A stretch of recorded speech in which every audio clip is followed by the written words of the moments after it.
జరుగుతాయని, ఎన్నో కార్యాలు జరుగుతాయి. మనకు ఒక్కరికి ప్రేయర్ సపోర్ట్ ఖచ్చితంగా అవసరం. ఎందుకంటే యేసు ప్రభు కూడా 40 దినాలు ఉపవాసం ఉన్నప్పుడు శోధించబడ్డానా లేదా? కాబట్టి మనకు కూడా శోధనలు వస్తాయి, ఎంత భక్తిపరులమైనా ఎంత విశ్వాసమైనా. కాబట్టి వీళ్ళందరూ కలిసి తరవపోయినప్పుడు ఈ శవ ఎక్కడ పోయినాడంటే ఈ అబేల్ బేత్మయాక అనే గ్రామం ఉంది కదా, అక్కడికి వెళ్ళిపోయినాడు. అయితే ఎక్కడ వీళ్ళు చూసినప్పుడు ఈ శవ ఎక్కడ పోయినాడు అన్నప్పుడు 13వ వచనం, జనులందరూ బిక్రీ కుమారుడైన శవను తరుముటకై యోవాబు వెంబడి వెళ్ళిరి.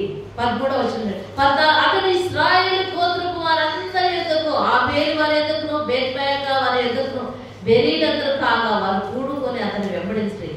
ఈ ప్రకారం వారు వచ్చి ఆబేల్ బేత్మయాక ముట్టడి వేసి దాని ఎదుట బురుజు కట్టగా.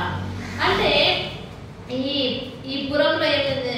ప్రాకారము అంటే ప్రతి గ్రామానికి చుట్టూ ప్రాకారాలు ఉండేవాడు.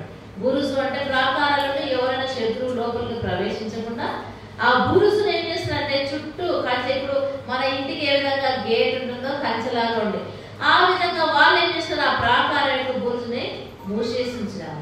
అయితే మూసివేసి ఉంచినప్పుడు ఎవరైతే శవాన్ని తరుముతూ వచ్చి ఏం చేస్తారంటే వాళ్ళు ఆ ప్రాకారం అంతా మూయబడింది కదా, తలుపు అంతా వేయబడింది కాబట్టి దాన్ని ఏం చేస్తారంటే వాళ్ళు ప్రాకారంలో పడగొడుతూ ఉన్నారు. ఎవరు? యోవాబు పడి.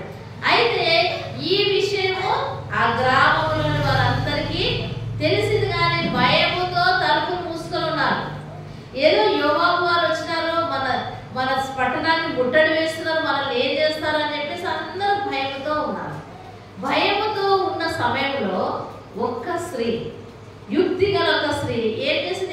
పడిపోతున్న ప్రాకారం అంటే చిన్న మెట్లుండి గబగబా ఎక్కేది కాదు, లిఫ్ట్ లాగా ఎక్కేది కాదు, చాలా